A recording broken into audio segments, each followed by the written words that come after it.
என்னுடைய அன்பு தம்பி இசக்கி கார்வணன் அவர்கள் எழுதி இயக்கி தயாரித்திருக்கிற திரைப்படம் பரமசிவன் ஃபாத்திமா.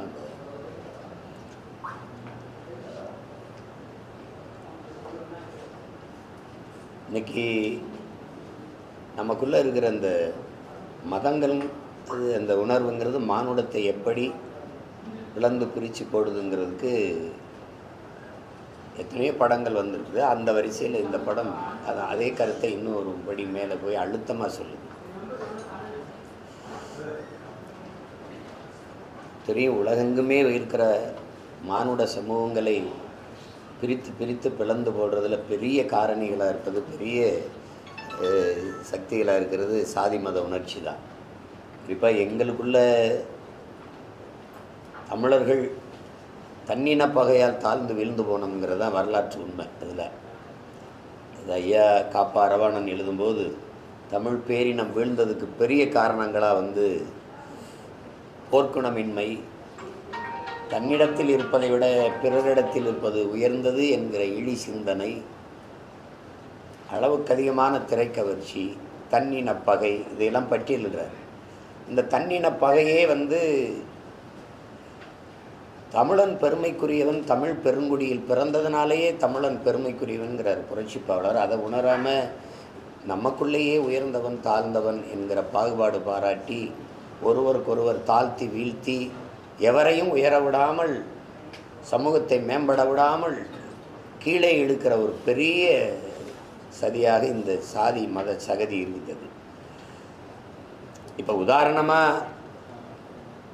உதாரணமாக சொல்லணுன்னா கன்னியாகுமரி அப்படின்னு எடுத்துக்கிட்டால் பெரும்பான்மை சாதி சமூகமாக இருக்கிறது நாடாராக இருக்குது. அதை எப்படி பிளக்கிறது அப்படின்னு பார்த்தா, நீ இந்து நாடார் கிறிஸ்தவ நாடார்னு பிளந்து பிரிக்கிறாங்க. 1/2 கிலோமீட்டர் தான் இருக்கும். தள்ளி வந்தால் தூத்துக்குடி, திருநெல்வேலி, அது என் தம்பி ஊர். அங்கே வந்தால் பெரும்பான்மை மதமாக இந்து மதம் தான் இருக்குது. அதை எப்படி பிளந்து பிரிக்கிறதுனா, நீ தேவர், நீ தேவேந்திரர், நீ பிள்ளை, நீ கோனார், நீ நாடார், நீ முதலியார், நீ செட்டியார்னு பிளந்து பிரித்து கூறுபடும். எப்படி பார்த்தாலும் இந்த சாதி மத உணர்ச்சி நம்மளை பிளந்து பிரிக்குது. அதை இணைக்கிறதுக்கு எந்த வழியிலே அதை இணைய விடாது. அதை இணைக்கக்கூடிய இருக்கிற ஒரே இறுதி வாய்ப்பு மொழி இன உணர்வு தான். ஒரு அருவால் கத்தி கோடாரி போல் நம் சதையை வெட்டி பிளக்கும் இந்த உணர்ச்சி. ஆனால் மொழி இன உணர்ச்சி அதை தைக்கிற நூல் ஊசி போல் அதை தைத்து இணைக்கும். அந்த உணர்வில் தான் ஒன்றிணையணுங்கிற கருத்தை ஒன்றா இருந்த ஒரு சமூகம், ஒரு குடும்பம், ஒரு ஊர் எப்படி தெரியுது இந்த உணர்ச்சிகளுக்கு ஆட்பட்டு அப்படிங்கிறது. இங்கே உங்கள் எல்லாருக்கும் தெரியும், வரலாற்று பூர்வமாக நம்ம பயணித்து பார்த்தா இந்த சமயங்கள் எல்லாம் எப்போ வந்தது, நமக்குள்ளே எப்படி வந்ததுங்கிறது தெரியும். சாதி இழிவு, தீண்டாமை கொடுமைகள் இவற்றை சகிக்க முடியாமல் இந்த மதங்களை ஏற்றவர்கள் இருக்கிறாங்க. பிறகு இப்போ மாலிகாஃபூர் படையெடுத்து வரும்போது நம்மளை கொன்றுவான்னு நினச்சி இஸ்லாமியராக மாறினா விட்டுருவான்னு நினச்சி 500 பேர் வட்டமாக நின்று தீக்குளித்த வரலாறு இருக்குது. இஸ்லாமாக மாறினா விட்டுருவார்னு நினச்சி இஸ்லாமாக மாறினது இருக்குது. இந்த சாதி இழிவு கொடுமைகளை தாங்க முடியாமல் மார்க்கத்தை ஏற்றுக்கொண்டது இருக்குது. இப்போ இங்கே அப்படி தான் பார்த்தா தீட்டு, தொட்டா தீட்டுன்னா அவன் தொட்டு ஆண்டவருக்கு தோஸ்திரம்னா ஆமாம் தோஸ்திரம்னு போயிட்டான். இப்படி தான் இந்த மதங்கள் எல்லாம் இங்கே வந்தது. இப்போ அதற்கு ஆட்பட்டு மானுட சமூகம் பிளந்து பிரிந்து தாழ்ந்து வீழ்வது சரியல்ல. எல்லாவற்றையுமே நிற்கக்கூடிய பேராற்றல் ஒன்று இருக்குது. அதுதான் அன்பு, அதுதான் காதல். ஒன்று அணைச்சி போடுங்க, இல்லை வெளியில் போங்க. அதுதான் அன்பு, அதுதான் காதல், அதுதான் எல்லாவற்றையும் கடந்த ஒரு போற்றத்தக்க புனிதமான உணர்வு அப்படிங்கிறத படத்தில் என் தம்பி கார்வணன் வலியுறுத்துகிறார். அதில் அவர் திரைக்கதை அமைச்சு கொண்டு போன விதம் ரொம்ப சுவைபட சொல்லியிருக்கார். அதை அது ஏன் நடக்குது, எப்படி நடக்குது, எதனால் இது நடந்திருக்குங்கிற அந்த தேடலை, அந்த எதிர்பார்ப்பை பார்வையாளர்களுக்கு கூட்டிக் கொண்டே போகிறார். பெரிய துணையாக அதில் இருந்தது என்னுடைய தம்பி ஒளிப்பதிவாளர் சுகுமார் அவர்கள். அதில் அவருக்கு அந்த பயணத்தில் இசையோடு அப்படி கூட்டிக்கிட்டு போன தம்பி தீவன் சக்கரவர்த்தி அதில் ஒரு பாடல்லையும் சிறப்பாக செஞ்சுருக்கிறாரு. அந்த பாடல்களுக்கு வரி வடிவம் கொடுத்த என்னுடைய தம்பி ஏகாதேசி, இப்போ கலை இயக்கம் பண்ண என் தம்பி சமர், வீரசமர், எல்லாருமே இது சொல்லப்போனால் எங்கள் குடும்ப படம். ஆனால் கதை குடும்ப படம் இல்லை, அது நல்ல கருத்துள்ள சமூக படம், மிகச்சிறப்பாக செஞ்சுருக்குறாங்க. புதிய பிள்ளைகள் எங்களுடைய அண்ணன் யாருக்கண்ணனுடைய பொண்ணு, நம்ம வீட்டு பெண், ரொம்ப அருமையாக நடிச்சிருக்கு சாயாதேவி. அதுக்கப்புறம் அவங்க சேஷுதா, அவங்க நடித்த புதுமுகம்.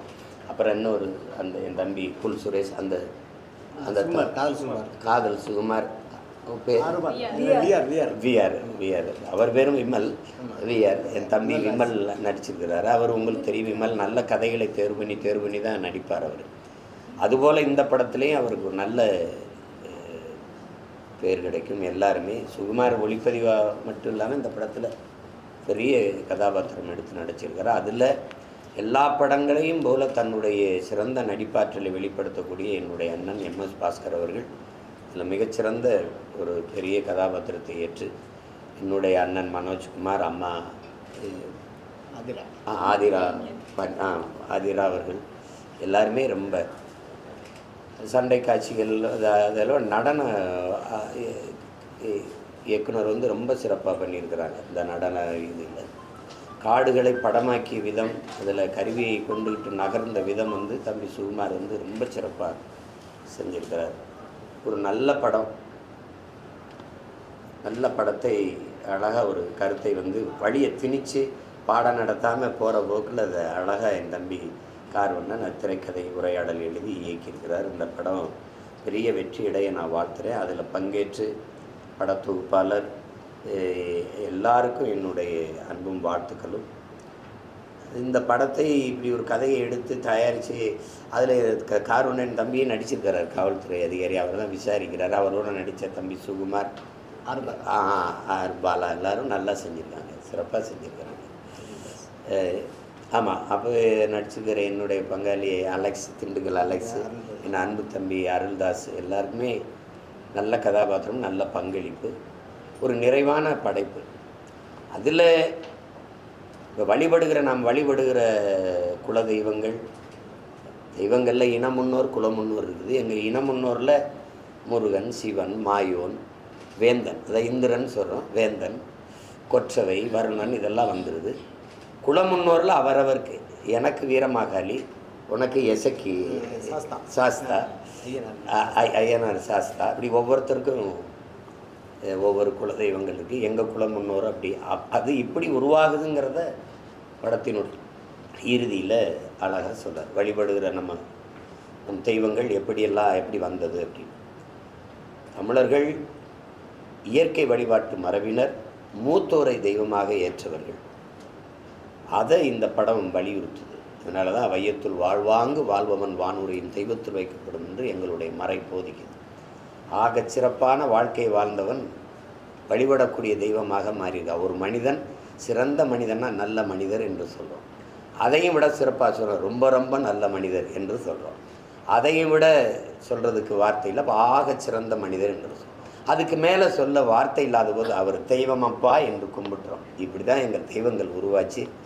அது எப்படி உருவாச்சுங்கிறத இறுதியில் தம்பி நேர்த்தியாக அது சொல்லி முடிச்சுக்கிறார். படம் ஒரு நிறைவாக செஞ்சுருந்தான். எனக்கு என்னுடைய தம்பி என்பதற்காக சொல்லலை, சிறந்த இயக்குனராக பரிமாறி. ஏன்னா தமிழ் குடிமகன் பார்த்தேன், அந்த படம் திரையில் பார்க்கல, தொலைக்காட்சியில் தான் பார்த்தேன். ரொம்ப நல்ல கதையை எடுத்து தம்பி சேரன் அவர்களை வைத்து இயக்கியிருந்தார். அதுக்கப்புறம் இந்த படம் அவருக்கு மிகச்சிறந்த படமாக வந்திருக்கு. என்னுடைய தம்பி கார்வண்ணன், அவரோடு உடனிருந்து உழைத்த எல்லோருடைய வெற்றிக்கும் என் அன்பும் வாழ்த்துக்களும். இந்த படத்தில் ஒரு வசனம் வருது, திருவள்ளுவர் வந்து கிறிஸ்துவன் கூட சொல்லி பார்த்துட்டோம், ஆனால் இவங்களை மாற்ற முடியலையே அப்படின்னு. ஆனால் கடந்த காலங்களில் பார்த்தோம்னா திருவள்ளுவருக்கு காவி உடை அணிஞ்சு அந்த பரப்புரை அதிகமாக இருந்ததா, இல்லை சிலுவை போட்டு அந்த பரப்புரை இருந்ததா? இந்த வசனத்தை நீங்கள் எப்படி பார்க்குறீங்க? இல்லை, அது ஒரு இதாக தான் எடுத்துக்கணும். முயற்சிக்கிறாங்கல்ல. இப்போ முருகன் யார், சிவன் யார்? தமிழ் கடவுள். சிவன் எப்படி இந்துவானா? சிவன் இந்து கடவுளா தமிழ் கடவுளா? தமிழ் கடவுள். எப்படி இந்துவானா? மாயோன் பெருமா நீங்கள் கேள்வி கேட்டீங்க, பதில் தான் சொல்லணும். மாயோன்கிறவன் யார்? மாயோன் தான் திருமால் ஆகிறாங்க. மாயோன்னா நாங்கள் முல்லை நிலத்துக்கு வரும்போது மூலப்பொருள் எங்களுக்கு முதல் திணையில் எங்கள் இறையாக எங்கள் தலைவனாக முருகன் வந்துடுறார். 2வது நிலத்துக்கு இறங்கும்போது எங்களுக்கு ஆடு மாடுகளை வேட்டையாடி உண்ணதை வளர்த்து உண்ண முடிவெடுத்துறோம். இப்போ வளர்க்குற இடத்துல அங்கே தான் வந்து எங்களுக்கு ஒரு குடிகளில் வந்து தலைமை வருது. அப்போ இந்த தலைவனுக்கு வந்து கோன் என்று பேர் வருது. ஏன் வருதுன்னா ஒரு கோலை கொடுக்குறோம் ஆடு மாடு மேய்க்கிற இடத்துல. இப்போ கோன் என்றால் உங்களுக்கு தெரியும் அரசன், அது 2வது குடி.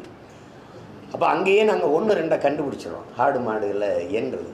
அப்போ அந்த இடத்துல எங்களுடைய இறை இந்த ஆடு மாடு வளர்த்தல் மேய்ச்சலுக்கு இதுகளுக்கெல்லாம் மழை ஒரு பெரிய மூல காரணமாக இருக்குது. அப்போ கருன்னு மேகம் வந்து கூடி பேஞ்சிட்டு அது கருன்னு காணாமல் மாயமாக வந்து மாயமாக போயிடுதுங்கிறதுனால மாயோன் என்று வணங்கு. மேகம் கருப்பாக இருக்கிறதுனால கார்வண்ணன், கார்முகிலன், கருமேகன் சொன்னான். இப்போ அதில் தான் என் தம்பிக்கெலாம் கார்வண்ணன் நான் பேர் வச்சேன். இப்போ இந்த கார்வண்ணன், கார்முகிலன், அப்போ இங்கே கூட குழப்பம். எங்கள் ஐயா கண்ணாசன் கூட ஒரு இடத்துல கண்ணா கருமை நிற கண்ணான்னு பாடிதாரு, ஒரு இடத்துல நீல நிற கண்ணா வாடாங்கிற. நான் கேட்டேன் எங்கள் கண்ணை கருப்பா இல்லை ஊதாவா, ஒரு முடிவெடுங்க. அது வந்து எங்கள் இறை எல்லாமே வந்து கருப்பு தான். அப்போ அந்த இடத்துல மால் என்றால் கருப்பு என்று பொருள். தமிழில் வணங்குகிற தெய்வத்தை நாங்கள் பெருமையாக மரியாதையாக கூப்பிடணுன்னு திருமால் பெருமாள்னு கூப்பிட்டோம். அப்படி தான் வருது. இப்போ இவர் எப்படி வைணவரானார், இவர் எப்படி சைவ இந்து ஆனாருங்களாம் இருக்குல்ல, உங்களுக்கு இந்து கடவுளானார். அது மாறி எடுத்துக்கொண்டார்கள், தன்மையப்படுத்தி கொண்டார்கள் பின்னாடி வந்தவர்கள். அப்படி தன்மையப்படுத்தப்படுவதில் இன்னைக்கு வள்ளுவனுக்கு வந்து அது குறிப்பாக என் போன்ற பிள்ளைகள் வந்தோடனே எங்கே பார்த்தாலும் திருக்குறளை பேசுகிறான் தமிழ் மறைன்னா. நீங்கள் வந்து இப்போ இறைமகன் இயேசு எடுத்துக்கிட்டீங்க, பைபிள் எடுத்துக்கிட்டீங்கன்னா அந்த போதனைகள் வந்து அமர்ந்து மானுட சமூகத்துக்கு நன்னறி சொன்னதாக இருக்கார். அவங்க வாழ்க்கையில் அங்கங்கே சொன்னதெல்லாம் மானுட வாழ்க்கைக்கு நிறைய இருக்கும். நபிகள், இறை தூதர் நபிகள் நாயகம் வந்து அவங்க வாழ்ந்து காட்டியதில் இருந்த சிறந்த வாழ்க்கை முறைகள், அவர்கள் சொன்ன அந்த நல் வார்த்தைகள் இருக்குல்ல, நற்செய்திகள் எல்லாம் அது மறையாக வந்து இன்றைக்கி திருக்குறானா இருக்குது. அப்படி தான் பகவத்கீதையிலையும் நற்செய்திகள் அப்படி தான் இருக்கும். ஆனால் மானுட வாழ்க்கைக்கு ஒரு மகன் உட்கார்ந்து ஒரு போதிச்சது இருக்குது பார்த்தீங்களா, அது உலகத்தில் திருக்குறள் மட்டும்தான். ஒரு முறை சொன்னால் பத்தாது அப்படின்னு ஒவ்வொரு கருத்தையும் 10 முறை சொல்லி ஒரு அதிகாரத்துக்கு 10 பாக்களை பாடிய ஒருத்தர் வந்து அப்படி தான். அவள் வந்து இப்போ உழவுன்னு எடுத்துக்கிட்டா உழுதுண்டு வாழ்வாரை வாழ்வார் மற்றெல்லாம் தொழுதுண்டு பின் செல்பவர். போதும்ல, ஒரு தடவை சொல்லிட்டார்ல, சரி இன்னொரு தடவை உழுவார் உலகிற்கானே அட்டாற்றாது எழுவாரே எல்லாம் பொறுத்து போக வேண்டியதானே. 10 தடவை சொல்கிறாப்ல. உழவினார் கைமடங்கின் இல்லை விளைவதும் விட்டேம் என்பார்க்கும் நிலை இருந்தோம்பி இல்வாழ்வதெல்லாம் விருந்தோம்பி வேளாண்மை செய்தல் பொருட்டு பாடிட்டே இருக்க. அப்படி 10 முறை பாடுறாப்ல. அப்போ ஒவ்வொன்றையும் 10 முறை வலியுறுத்தி அரசாட்சினா முறை செய்து காப்பாற்றும் மன்னவன் மக்களுக்கு இறை என்று வைக்கப்படும் மணிநீரும் மண்ணும் மலையும் அணிநிழற்காடும் உடையது அரண். பிறகு வந்து அஞ்சாமை அறிவு ஊக்கம் ஈகை இன்னான்கும் எஞ்சாமை வேந்தற்கு அழகு. இப்படியே பாடிட்டு வர்றது. அந்த மறையின் சிறப்பை நாங்கள் எடுத்து போகும்போது இவனை விடக்கூடாது, இவனை நம்மாலாக்கணுங்களா. ஒருத்தர் காவியை போடுறது, ஒருத்தர் கருப்பை போடுறது, புரியுதுன்னு நினைக்கிறேன். அவன் என்ன போட்டாலும் அவன் தமிழன், தமிழின மூதாதை, தமிழ் மறையோங்கிறத ஒன்றும் மறைக்க முடியாது. அதில் அவர் ஒரு இதுக்கு சொல்கிறார், போட்டு பார்த்தா மாற்ற முடியல அப்படின்னு.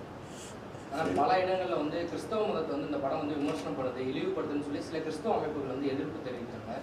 நீங்கள் படம் பார்த்தீங்க, அந்த மாதிரியான காட்சி இல்லை அப்படிலாம் என்ன சொல்லுவாங்க? அப்படிலாம் இல்லை, அப்படிலாம் யார் மனதையும் புண்படுத்தக்கூடிய நோக்கம் வந்து எங்களில் யாருக்கும் இல்லை. அது குறிப்பாக என் தம்பிக்கு எப்படி இருக்கும், அப்படி அவர் இருந்தால் எடுன்னு சொல்லிடுறான். அப்படி இருந்தால் அவனே எடுக்க மாட்டான். அது சும்மா இருக்கிற இன்னைக்கு இருக்கிற புழக்கத்தில் இருக்கிறத நீங்கள் நாங்கள் புண்படுத்துகிறோம். மாரியம்மா மேரியம்மா மாறினது அவங்களாம் அதை பாயிண்ட் அவுட் பண்ணி சொல்கிறாங்க.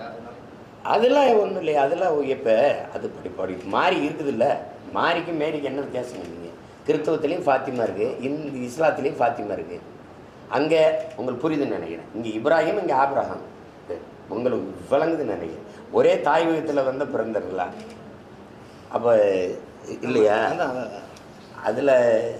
அதில் வந்து இஸ்லாத்தை தழுவியர்கள் இருக்கிறாங்க, சிலர் யூத மதத்தில் அப்படியே இருந்தவங்க இருக்கிறாங்க, கிறிஸ்தவத்தை ஏற்றுக்கொண்டவங்க இருக்கிறாங்க. ஆனால் எல்லோரும் ஒரு தாய் பிள்ளைகள், ஒரு அப்பனின் பிள்ளைகள் தான். அப்படி தான் வரலாறு சொல்லு. இப்போ அந்த மாதிரி தான் எங்கள் அப்பா நம்மாழ்வார் வந்து ஜெர்மனுக்கு போகிறாங்க. ஏன் போனாங்க? வேப்ப மரத்தை, வேப்ப விதையெல்லாம் அவன் வாங்கிட்டான் காப்பீட்டு உரிமையை. என்ன பண்ணுறதுன்னு தெரியல. அந்த மனுஷன் 2 நண்பர்களை கூட்டிகிட்டு போயிட்டாப்ல. போய் அங்கே நடக்கிற அந்த விவாதத்தில் போய் பங்கேற்று இருக்கும்போது வெளியில் எல்லோரும் உள்ளே போகும்போது வேப்பங்குச்சி வச்சு பல் விளையிட்டு இருந்தோடனே என்ன பண்ணிகிட்டு இருக்கேன் அப்படின்னு ஒரு வேலைக்காரங்க, நான் பல் விளையிட்டு இருக்கேன் அப்படின்னு. எங்கே ப்ரெஸ்ஸு பேசிட்டேங்க இன்சைடு த ப்ரெஸ் அப்படி. அது எங்கள் அப்பா நல்லா பேசி கேட்டாங்க. வேலைக்கு தூக்கி போட்டியோ எங்கள் எதிராக அது நீங்கள் என்னடா எடுத்துகிட்டு வந்து வச்சுக்கிட்டீங்க, நீங்கள்லாம் உங்களுக்கு மேரியம்மா மாதிரி எங்களுக்கு மாரியம்மாப்பா, நாங்கள் எங்களுக்கு இதை கட்டித்தாங்க நாங்கள் சாமி கும்பிடுவோம், எங்களுக்கு அம்மைன்னு நோய் வந்தால் அந்த வேப்ப மர இலையை கட்டுவோம் தீர்ந்து போயிடும், அதனால் தயவு செய்து இது எங்களுக்கே கொடுத்துருங்கன்னு டேக்கிட்டுன்னு கொடுத்துட்டான். அப்படி அந்த காப்பீட்டு உரிமையை நமக்கு திருப்பி கொண்டு வந்தது எங்கள் அப்பா சொன்னது தான், உங்களுக்கு மேரியம்மா எங்களுக்கு மாரியம்மான்னு. இதில் திரும்பி திரும்பி சொல்கிறேன், நம்மளுடைய மூதாதை திருமூலர் சொன்னதா, ஒன்றே குலம் ஒருவனே தேவனது தான் ஓரி வருது. இதில் என்னென்னா பாதை வேற, பரம்பொருள் ஒன்று. எத்தனை நதிகள் வருது, எங்கே போய் சேருது, அந்த கடல் ஒன்று. இதுதான் உலகம். இதை புரிஞ்சுக்கிட்டு குழப்பம் இல்லாமல் அடிச்சுக்கிறாம எல்லா மதங்களும் உன் மதம் சிறந்தது நீ வழிபடு, என் மதம் சிறந்தது வழிவிடு, இவ்வளோதான் கோட்பாடு. அண்ணல் அம்பேத்கர் சொன்னது தான், நான் யாருக்கும் அடிமை இல்லை, எனக்கும் யாரும் அடிமை இல்லை. இதை ஏற்றுக்கிட்டால் மானுட சமூகத்தில் ஒரு பிரச்சனையும் கிடையாது, எல்லாரும் நிம்மதியாக வாழலாம். மதம் மாறுறாங்க, மதம் மாறும்போது இந்த பிரச்சனை வருது. அப்போ ஊரில் இருக்க ஒருத்தர் வந்து சொல்கிறாரு, மதம் மாறுங்க இனிமேல் இந்த ஊரில் உடைமைகளும் உயிரும் பறிக்கப்படும் சொல்கிறாங்க. ஆனால் மதம் மாறுறது அப்படிங்கிறது ஒரு தனிப்பட்ட மனிதனுடைய உரிமை, அது இருக்கிறத சொல்கிறாரு. இப்போ மதமாற்ற தடை சட்டம் வரும்போது நீங்கள் என்ன பண்ணீங்க? இந்த நாடு மதமாற்ற தடை சட்டத்தை போட்டிருக்கா இல்லையா? இப்போ நாடே போட்டிருக்கா இல்லையா? மதம் வந்து அவன உரிமை, வழிபாடு, மதம் ஏற்றுக்கொள்ளக்கூடியது, உடை, உணவு, வழிபாடு, இதெல்லாம் வந்து அவனவனுடைய உரிமை. அதற்கு பேர் தான் சுதந்திரம். இந்த சாமியைத்தான் கும்பிடணும், இந்த உடையைத்தான் உடுத்தணும், இந்த உணவைத்தான் உண்ணணும்னு சொல்ல யாருக்கும் உரிமை இல்லை. அது மாதிரி அவர் சொல்கிறார். அவர் அந்த கருத்தை அப்படி ஒரு கருத்து இருந்தது, அதை சொல்கிறார். மண் சார்ந்த வாழ சொல்லி இப்போவே நீங்கள் சாதி விட்டு சாதி திருமணம் பண்ணால் கொலை பண்ணுறிய, அதையெல்லாம் எப்படி பார்க்குறீங்க? கேட்கல. மனிதன் வந்து இவன் வந்து வச்சான் பாருங்க, சாதியில் போய் பெருமையை வச்சான் பாருங்க, அங்கே தான் பிரச்சனை. மொழி இனப்பெருமையை விட சாதி மத பெருமை பெருசாக இருக்கு. இங்கே இருக்கிற கூட்டத்துக்கு எது செத்தாலும் பரவாயில்ல, நீர் நஞ்சாயிருச்சா பிரச்சனை கிடையாது, மொழி செத்துருச்சா பிரச்சனை கிடையாது, இனம் செத்துக்கிட்டு இருக்கா பிரச்சனை கிடையாது, வேற என்ன இருக்குது, என்ன காடு அழிக்கப்படுதா பிரச்சனை கிடையாது, மலை அழிக்கப்படுதா பிரச்சனை கிடையாது, மண் அள்ளி விற்கப்படுதா பிரச்சனை கிடையாது. எது செத்தாலும் பிரச்சனை. யானை, கரடி, சிங்கம், புலி, எது செத்தாலும் பிரச்சனை கிடையாது. எது செத்துறக்கூடாது? தன் சாதியும் மதமும் செத்துறக்கூடாது. அந்த மைடியா வந்து அதிமுக கூட்டணியில் இருக்கு அப்படின்னு சொல்லிட்டு அதிமுக அதிகாரப்பூர்வமாக அறிவிக்கிறாங்க. உடனே ஒரு அரை மணி நேரத்தில் வந்து தேமுதிக அது அப்படி எதுவும் நாங்கள் சொல்லலை, இப்போதைக்கு நாங்கள் சொல்லலை, அது ஜனவரியில் நாங்கள் எங்களோட கூட்டணி நிர்வாகம் சொல்கிறோம் அப்படின்னு சொல்லியிருக்காங்க. அது அவங்கவுங்க கட்சியின் உரிமை, அவங்கவுங்க கட்சியின் முடிவு. அதில் எனக்கு என்ன கருத்து நான் சொல்ல முடியும்? நான் யாரோடும் கூட்டு சேரலை. எனக்கு சாப்பாட்டில் மட்டும்தான் கூட்டு பொரியல், சண்டையில் நான் எப்பவும் தனிச்சு தான் போடுவேன். அதனால் என்னை நீங்கள் அந்த ஆட்டத்தில் சேர்க்கறது தப்பு.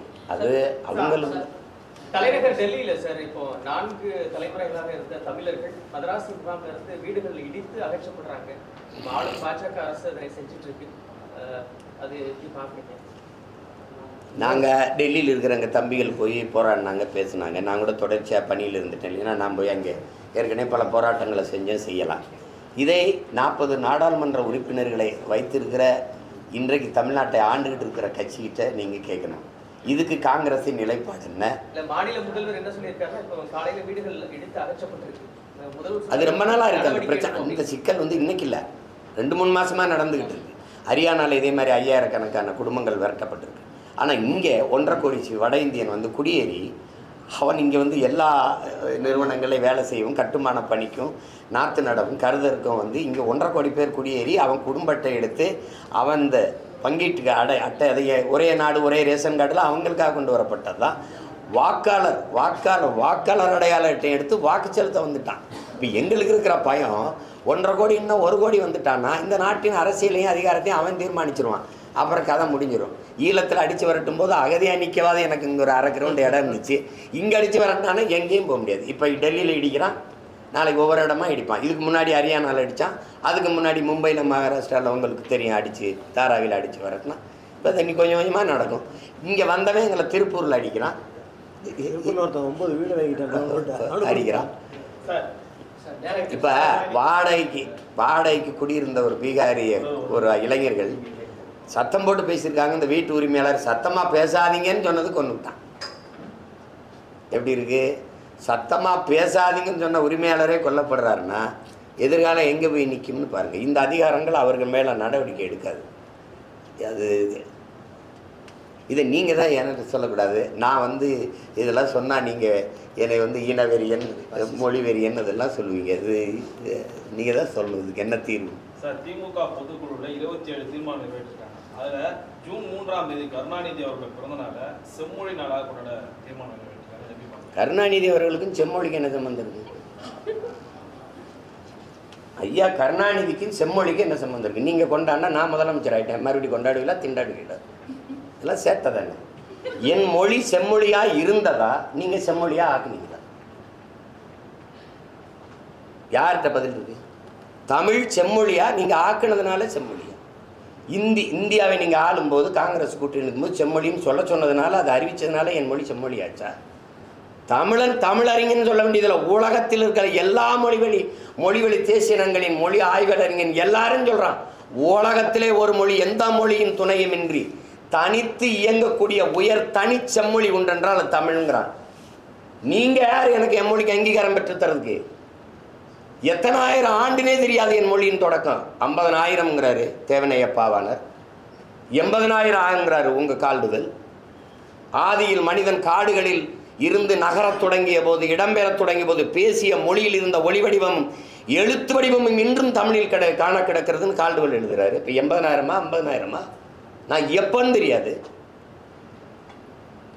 1800 ஆண்டு 1600 வெறும் 500. அந்த 500 ஆண்டுக்கு முன்னாடி மலையாளம், அதுக்கும் பின்னாடி இந்தி வருது. இந்தி 500 ஆண்டை தொட்டுச்சா பாருங்க. நீனும் செம்மொழி நானும் செம்மொழி. இங்கே போய் 2000 ஆண்டுன்னு சொன்னால் சிக்கலாயிரும், மற்ற மொழிக்காரெல்லாம் பிரச்சனை பண்ணுவான்ட்டு இவர் 1500 ஆண்டுன்னு இந்தியா ஆண்டு அந்த காங்கிரஸ் ஆட்சி சொல்லும்போது ஆமான்னு சொல்லிட்டு செம்மொழின்னு அந்தஸ்தப்பட்டு வந்தீங்க. எனக்கு என் மொழி செம்மொழின்னு வந்துச்சு. செம்மொழியா செத்த மொழியா? நீங்கள் உங்கள் மனச்சான்று நெஞ்சில் கை வச்சு எல்லாரும் சொல்லுங்கள். இதை விட்டு வெளியில் போனால் தமிழ் இருக்கா? பேச தமிழ் இருக்கா? நாக்கில் தமிழ் இருக்கா? நாட்டில் தமிழ் இருக்கா? ஏட்டில் இருக்கா? எங்கே இருக்குது தமிழ்? அப்போ செம்மொழின்னு சொல்லிட்டா, செம்மொழிக்கு ஒரு பூங்கா வச்சுட்டா, செம்மொழி நாள் கொண்டாடிட்டா மொழி வாருமா? நீங்கள் தமிழ்நாட்டின் முதலமைச்சர் பேசுகிறீங்க, வர்த்தகர்கள் வணிகர்கள் மாநாட்டில் என்ன பேசுகிறீங்க? தமிழில் எழுதுங்க, பெயர் பலகை எப்படி எழுதுங்க? ரெயின்போவே ரெயின்போனே எழுதுங்கிறீங்க. இதான் என் தமிழை வளர்க்கிறதா? இதான் தமிழ் மீட்சியா? ரெயின்போவை ரெயின்போன்னு எப்படி எழுதுறது? அதான தங்கிலீஷ். அப்படித்தானே எழுதியிருக்கு. அப்படிதான் எழுதியிருக்கு. ப்ளூ டைமண்ட் அப்படின்னு எழுதியிருக்குது. Blue stone. என்னுடைய உடற்பயிற்சி கொடுத்துக்கிற மாதிரி என் தம்பி பாய்க்கு ப்ளூ ஸ்டோன் எழுதிருக்கு. நீல கல்னு எழுதி ப்ளூ ஸ்டோன் எழுது. நான் கேட்டால் சொல்லு. எல்லா கடைகளையும் போகும்போது அண்ணன் சொன்னதுக்காக திரும்பி பார்த்துப்போங்க, ஒரு இடத்துல தமிழ் இருக்கான்னு. எழுத்து தமிழாக இருக்கும், ஆனால் உச்சரிப்பு ஆங்கிலம். எழுத்து ஆங்கிலமாக இருக்கும். இப்போ இல்லாட்டி எப்போ, IPPO இப்போ. எழுத்து ஆங்கிலம், உச்சரிப்பு தமிழ். விளங்குதா? அங்கே என்ன இருக்கும்? டீ ஸ்டால், தேநீர் விடுதின்னு இருக்காது. தேநீர் கடைன்னு இருக்காது. டீ ஸ்டால், டீ போட்டு இஸ்ஸு போட்டு ஸ்டால். இது என்னது? எழுத்து தமிழ், உச்சரிப்பு ஆங்கிலம். இதுக்கு பேர் தான் தமிங்கிலம், தங்கிலீஷ்.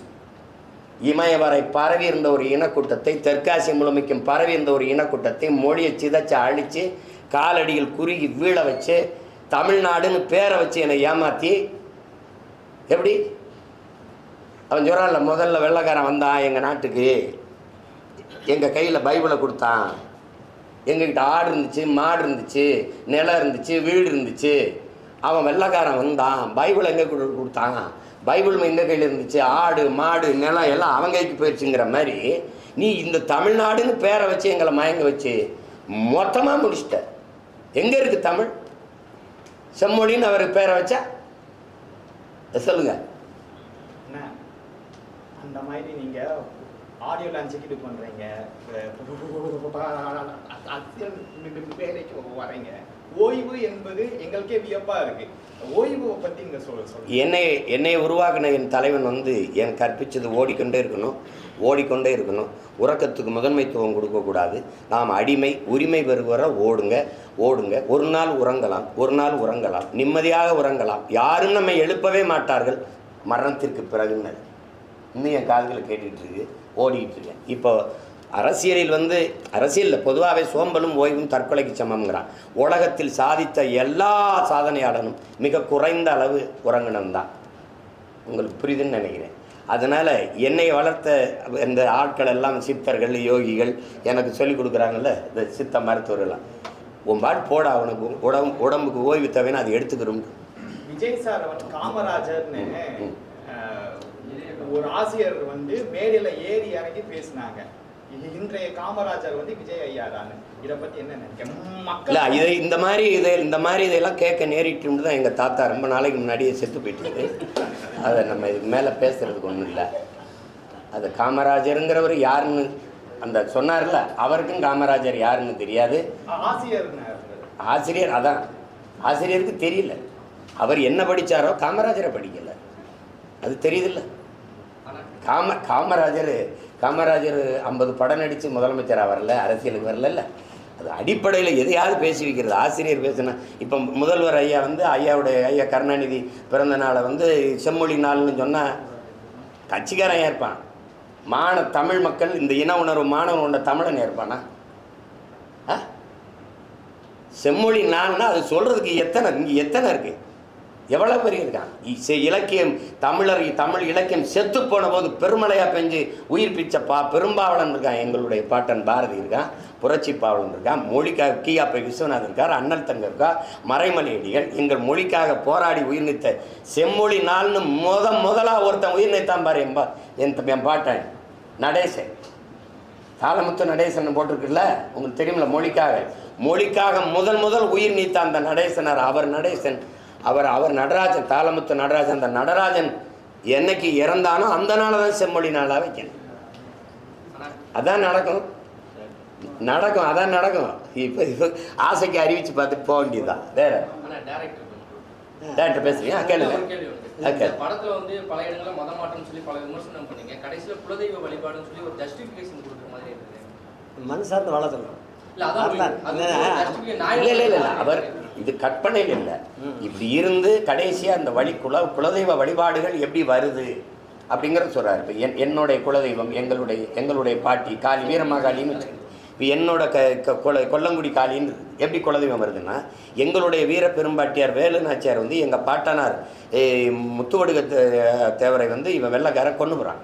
கொன்று கிடக்கும்போது கை குழந்தைய வச்சுக்கிட்டு எங்கள் பாட்டி இருக்குது, 5 சின்ன வயசு குழந்தை, வெள்ளச்சியை தூக்கிக்கிட்டு போகும்போது எங்கள் பாட்டைங்க 2 பேரும் தளபதியாக இருந்து மருது பாண்டியில் போகக்கூடாது, அவன் எப்படி பார்த்தாலும் நீங்கள் வருவீங்கன்னு தெரியும், சுற்றி வளைச்சிருவான்னு சொல்லி ராணியை காப்பாற்ற எங்கள் பாட்டிங்க தளபதியாக இருந்து தடுக்கிறாங்க.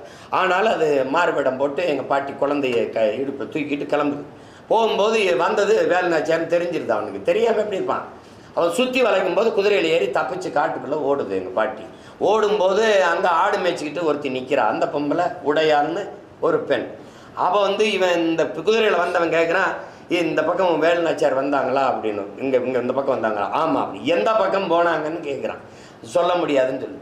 ஏன்னா தன்னுடைய ராணியை, தன்னுடைய அரசியை காட்டி கொடுக்க அந்த மகளுக்கு விருப்பம் இல்லை. காட்டிக்கணும், சொல்லுன்னா கொண்டுருவேன், நீ கொன்னாலும் சரி நான் சொல்ல மாட்டேன்டான்னு சொல்லியிருக்கு. வாழை உருவி வெட்டிடுறான். 2 துண்டா உடல் அப்படி விழுந்துருது.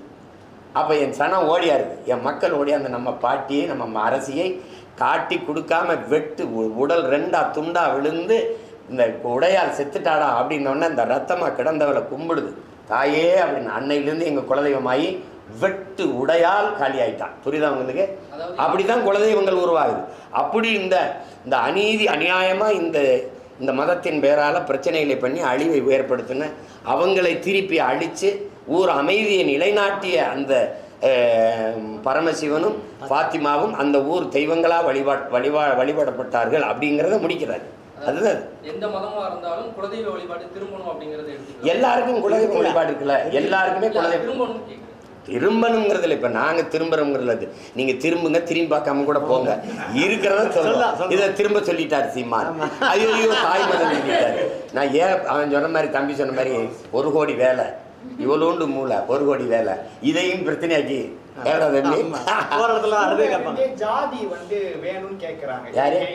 என்ன ஜாதின்னு கேக்குறாங்க. எதுல? ஸ்கூல்ல ஒரு சில ஸ்கூல்ல வந்து எல்லா ஸ்கூல்லையும் கேட்குறாங்க. இல்லை நாங்களே கேட்குறோம். நீங்கள் பாருங்க, நீங்கள் பள்ளிக்கூடத்தில் கேட்குறாங்க. இது அது மாற்ற முடியுமா? எப்படி அது அண்ணன் வர அதாவது நீங்கள் மாற்றுறது எப்படின்னா, நீங்கள் ஒன்று கணிச்சுக்கணும். இப்போ நல்லது விளங்கிடும், எல்லாருக்குமே குழப்பம் இருக்குது. இப்போ நாங்களே எங்கள் கட்சியில் வந்து இது உங்கள் குடி எதுன்னு கேட்குறோம், சாதி எதுன்னு கேட்குறோம். ஏன்னு கேட்குறோன்னா, இப்போ உங்களுக்கு விளம்பரம் சொல்கிறேன் பாருங்க. எங்கள் குடிகளில், தமிழ் குடிகளில் முடி திருத்துற மருத்துவர் குலம்னு இருக்குது.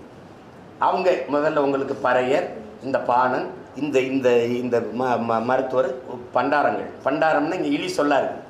பண்டாரம்னா அறிவு களஞ்சியம்னு அர்த்தம். எங்கள் முன்னோர்கள் ஆட்சி காலங்களில் ஒரு பண்டாரம்னு கட்டி எல்லா செல்வங்களையும் கொண்டு சேமித்து வச்சான்.